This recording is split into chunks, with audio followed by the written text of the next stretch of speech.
गुरु की खोज। गुरु की खोज कहाँ और कैसे करूं? कब वो क्षण आएगा जब मैं मेरे गुरु के सामने आऊंगा और उनकी एक नजर से ही अद्भुत शांति का अनुभव हो पाएगा। उनके पैर छूते ही उनके आशीर्वाद से मेरी सारी परेशानियां खत्म हो जाएंगी और मैं ईश्वर की दिव्यता का अनुभव करूंगा। बहुत सारे लोग इसी प्रक्रिया में लगे हुए हैं कि कोई गुरु मिले और उन्हें एक ही पल में इस हरेक के खुद के अनुभवों से बनी बनाई दुनिया से पार ले जाए और उस दिव्य शक्ति के पास पहुंचा दे जहां यहां से अलग और सुंदर जीवन का अनुभव हो सकेगा। हरेक की खोज जारी है, मंदिरों में, आश्रमों में, सत्संग में, इंटरनेट पर, जप जाप्य और पूजाओं में। कोई पैसों का दान कर कर गुरु के मिलने की आस लगाए बैठा है, तो कोई जिस किसी भी गुरु के बारे में सुने उनकी तस्वीरें जमा कर अपनी घर की दीवारें भरे जा रहा है। हर कोई खुद की ही बनी बनाई, बनी बिगड़ी बातों और यादों के अनुभवों से चलने वाली खुद की ही दुनिया में रह रहा है। जो घट चुका है उसकी यादें और अनुभव, और जो घटा ही नहीं है उसकी चिंता। इनके बीच जो अभी का पल है वो छूट रहा है।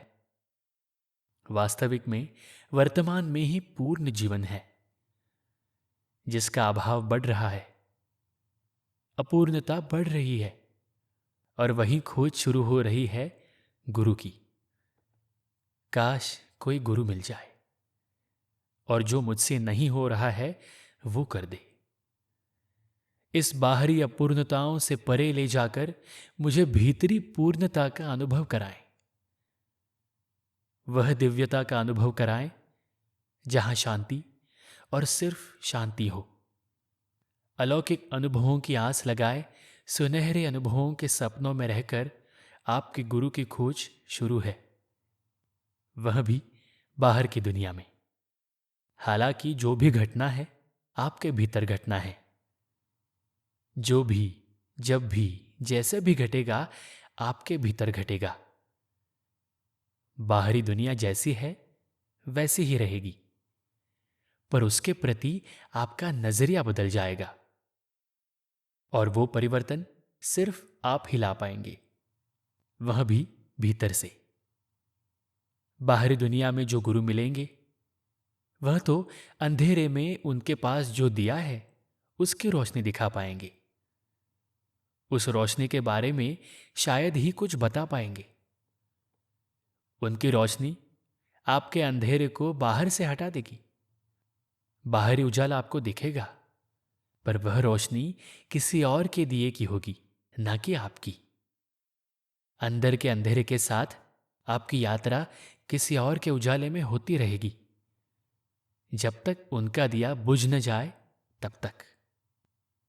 जो आपका है ही नहीं, जिसके रोशनी में आपकी यात्रा घट रही है, वो ठहर जाएगी, वो भी एक अनजान रास्ते पर आकर।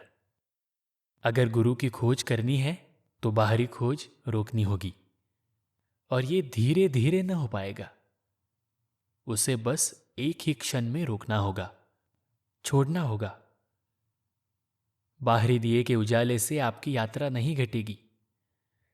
खुद के भीतर उतरना होगा। खुद की रोशनी के लिए खुद ही दिया बनना होगा। इसके लिए बस खुद को देखना शुरू करो। जब खुद को जान जाओ, खुद को देखने में सक्षम हो जाओ, तब खुद के भीतर देखना शुरू करो। कठिन होंगे कुछ क्षण, खुद के भीतर ठहर भी ना सकोगी। ऐसे लगेगा कुछ छूट रहा है, खो रहा है। थोड़ा वक्त उसी अवस्था में रुक जाना। जैसे ही आप उसी अवस्था के रूबरू होना शुरू करेंगे, आपकी भीतरी यात्रा फिर से शुरू और सुंदर हो जाएगी। आपकी भीतरी गहराइयों में ही वह क्षण आएगा जब आप सारे अनुभवों के परे पहुंच जाएंगे। आपका भीतरी दिया जल उठेगा, जो आपकी जीवन के अंधेरे को रोशनी से भर देगा। वही आपकी मुलाकात आपके गुरु से हो जाएगी। आपको प्रश्न ही नहीं रहेंगे तो उत्तर की कोई आवश्यकता नहीं होगी। अनुभवों के परे आप आ जाएंगे। जो बीत गया वो गया, जो घटा ही नहीं वो है ही नहीं। सिर्फ वर्तमान में संपूर्ण जीवन होगा। हर एक पल एक उत्सव बन जाएगा। सृष्टि के हर एक निर्माण में एक ईश्वर बसा है, दिव्यता बसी है। उससे रूबरू होते ही आपकी गुरु की खोज संपूर्ण हो जाएगी। आप ही खुद के गुरु बन जाओगे। आपकी भीतरी रोशनी बाहरी दुनिया को भी उजाले से भर देगी। इस गुरु की खोज से आपका जीवन पूर्ण और प्रकाशमय हो जाएगा। आपका भीतरी दिया जल उठेगा। पूर्ण हो जाएगी खोज गुरु की।